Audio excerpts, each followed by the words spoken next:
Hello, children. How are you all? I hope you all are fine. And today we are going to study chapter number 9, The Giant's Garden. So, giant is a big man, ठीक है, जिसका एक garden है. In this chapter, the giant is a selfish man who does not allow the children to play in the garden. What happens at the end of the story? एक giant कौन है? एक बहुत सेल्फिश, स्वार्थी, जो सिर्फ अपने बारे में सोचता है, वैसा इंसान है जो कि बच्चों को गार्डन में खेलने भी नहीं देता. तो हमें देखना है कि स्टोरी के एंड में क्या होता है. The giants garden. Once upon a time there lived a splendid castle with a beautiful garden around it. There were lovely flowers and peach trees in the garden. Birds sang on the trees and butterflies flew around the lovely flowers. एक बहुत सुंदर सा garden होता है, ठीक है, जहाँ पर बहुत सुंदर ब्यूटीफुल फ्लावर्स होते हैं और पीच के ट्रीज होते हैं और बर्ड्स चिरपिंग करती हैं, बहुत सारी बटरफ्लाइज होती हैं, बहुत सुंदर सुंदर फ्लावर्स के आसपास वो घूमती रहती हैं. Once the giant went on a holiday, so every afternoon some children would come and play in the garden. One day the giant came back. When he came, he saw the children playing in the garden. He was furious. तो giant का garden था वो, may be, ठीक है, और वो जो giant था वो holiday पे गया था, तो हर afternoon को बच्चे वहाँ पर आकर खेलने लगते थे. अब वो जो बंदा था वो वापस आ गया holiday से घूमकर और उसने देखा कि afternoon में बच्चे वहाँ खेल रहे हैं और उन्हें देखते ही वो बहुत ज़्यादा भड़क गया, बहुत ज़्यादा उसे गुस्सा आ गया. What are you doing here? He cried in a loud voice which scared the children. The giant did not like the children, so he built a high wall all around it to stop the children from coming into the garden. और वो बहुत तेज चिल्लाया कि क्या कर रहे हो यहाँ पर, ठीक है, और वो इतनी तेज चिल्लाया कि बच्चे डर गए और वो बच्चों को बिल्कुल भी पसंद नहीं करता था. और ताकि बच्चे गार्डन में ना आ पाए उसने बहुत ऊंची ऊंची दीवारें बनवा दी गार्डन के साइड में. The poor children had no place to play. They wandered around the high wall and talked about the beautiful garden inside. Winter came and the flowers faded. The bird also went away. Then came the spring, and all over the country there was a little blossom and little bird. Only in the garden of the selfish giant it was still winter. अब children के लिए कोई जगह नहीं बची थी. वो सिर्फ उन्हीं वॉल्स को देखते रहते थे और उन हाई वॉल से बात करते रहते थे इनसाइड द गार्डन, ठीक है, उस गार्डन के बारे में ही सोचते रहते थे. अब फिर सर्दियां आई, सारे फ्लावर्स टूट गए, सब गिर गए, बर्ड्स भी चली गई, ठीक है. फिर उसके बाद स्प्रिंग आई तो हर जगह ब्लॉसम हो रहा था, मतलब फ्लावर्स उग रहे थे, ट्रीज थे, सुंदर सुंदर बर्ड्स थे. लेकिन सिर्फ उसी गार्डन में विंटर थी, वहाँ स्प्रिंग जैसा कुछ भी नहीं था. The birds did not care to sing it as there was no children, and the trees forgot to blossom. I cannot understand why the spring is so late is coming, said the selfish giant. As he sat at the window and looked at his cold white garden, he waited for spring to come. One morning the giant woke up and heard the strains of lovely music. उसके बाद क्या हुआ, मतलब birds उनके garden में नहीं जाती थी, ट्रीज पे फ्लावर्स आना बंद हो गए, उनका विंटर ही खत्म नहीं हो रहा, वाइट ही गार्डन है उनका, ठीक है. तो वो जो जाइंट था वो ये सोचता था अपनी विंडो पे बैठ के कि ये स्प्रिंग इतनी लेट क्यों आई है, विंटर जा क्यों नहीं रही है, मेरे ट्रीज इतने सुंदर हो क्यों नहीं रहे हैं, बर्ड्स नहीं आ रही, बटरफ्लाइज नहीं आ रही.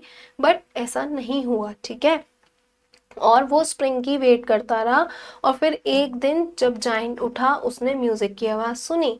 It was a little bird singing outside of his window. The giant thought that spring has come at last. He jumped out of the bed and looked out. उसके बाद एक दिन एक चिड़िया उसकी विंडो के बाहर गाना गा रही थी, तो उसको लगा वाह स्प्रिंग आ गया, तो वो एकदम से अपने बेड से उठा और बाहर आ गया, ठीक है. Then he saw the most beautiful sight. Through a hole in the wall the children had crept in and they were playing on trees. The trees were in full blossom, the birds were chirping and the garden was colorful with grass. It was a lovely scene. फिर जब वो बाहर आया उसने बहुत beautiful scene देखा कि उसका जो गार्डन था पूरा कलरफुल हो चुका था, बच्चे खेल रहे थे, उन्होंने एक होल कर लिया था बच्चों ने दीवार में जिसकी हेल्प से वो अंदर आ सकते थे, अपने ट्रीज पे अपने आप चढ़ सकते थे, खेल सकते थे. और उसने देखा कि उसके फ्लावर्स भी आ गए हैं ट्रीज पर, बटरफ्लाइज भी हैं, बहुत अच्छा सीन हो गया. The giant said, "How selfish I have been. Now I know why spring did not come here. I will pull down the wall in my garden, shall be the children playground forever and ever. He was very sorry for what he had done. उसके बाद giant ने कहा, अरे मैं कितना selfish हो गया था कि मैंने गार्डन वॉल्स लगा दी और मैं स्प्रिंग को भी नहीं आने दे रहा था. मैं सारी वॉल गिरा दूंगा, गार्डन को बच्चों के लिए प्लेग्राउंड बना दूंगा हमेशा के लिए. And he was very sorry for his act. ठीक है. So he went down into the garden, but when the children saw him, they were frightened. They all ran away and the garden became empty again. लेकिन फिर क्या हुआ, वो जब बाहर आया गार्डन से, बच्चों ने उनको देखा और वो बच्चे फिर से डर गए और बच्चे भाग गए. गार्डन फिर से खाली हो गया. Only one little boy did not run. He was not able to run, so he started crying. सिर्फ एक बच्चा नहीं भागा था और वो डरा हुआ तो बहुत ज़्यादा था ही, तो वो रोने लग गया बहुत तेज. The giant gently picked him up and took him in his arms and said, "Don't cry, little one, I am your friend." फिर उस जाइंट ने बहुत प्यार से उस बच्चे को गोदी में उठाया. उसने बोला, रो मत बेटा, आई एम योर फ्रेंड, रो मत, चुप हो जाओ. The little boy stretched out his arm and flung them around the giant neck and kissed him. उसने उसको ऐसे पकड़ा, उसको ऐसे उछाला, छोटे बच्चे को, उसको किस किया. When the other children saw the giant was not bad any longer, they come running back and then came spring. It's your own garden now, little children, said the giant, and he pulled the wall down. फिर जब उन्होंने बच्चों ने ये देखा कि giant uncle तो उस बच्चे को प्यार कर रहे हैं, तो उन्होंने फिर वापस वो बच्चे भाग कर गए उनके पास और उसने जाइंट ने सबको हक किया, सबको बहुत प्यार किया. और उसने बोला कि ये गार्डन हमेशा के लिए आपका है, आप यहाँ आओ, खेलो, एंजॉय करो और मैं ये वॉल्स भी आज गिरवा दूंगा. Fine. Every afternoon the children came and played with the giant. As the giant watched the children playing, he would say, "I have many beautiful flowers, but the children are the most beautiful flowers I have." And so the giant became the best friend of the children and they loved them very much. फिर उसके बाद हर afternoon पहले की तरह बच्चे आते थे, खेलते थे और जाइंट क्या कहता था कि मेरे ट्रीज पे बहुत सुंदर सुंदर फ्लावर्स हैं, बट मेरे बच्चों से ज़्यादा सुंदर फ्लावर कोई भी नहीं है. और वो जाइंट और चिल्ड्रन सब बेस्ट फ्रेंड बन गए थे और वो एक दूसरे को प्यार करने लग गए थे. Fine.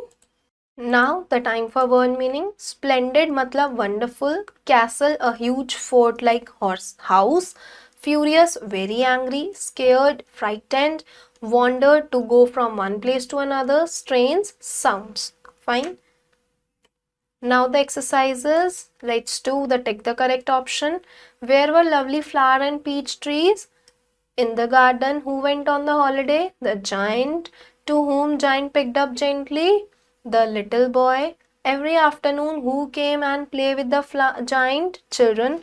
One morning when the giant woke up, what did he hear? The strains of lovely music. Now fill in the blanks. Once upon a time, there was a splendid castle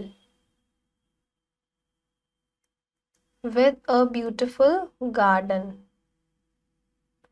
There were lovely flowers and peach trees in the garden. Winter came and the flowers faded. The trees were in full blossoms. The little boy stretched out of his arms and flung them around the giant's neck and kissed him. Now, true and false. The giant lived in a cottage. False. The giant was happy to see children playing. False. The poor children had no place to play. True. There was still winter in the giant's garden. True. One morning the giant heard the strains of lovely music. True. So children, this was a story of children and a selfish man who became selfish initially, but later on he loved the children. He also played with the children and gave his garden for the children to play and enjoy. So you also enjoy the chapter, read it, and we will meet soon in the next video. Bye.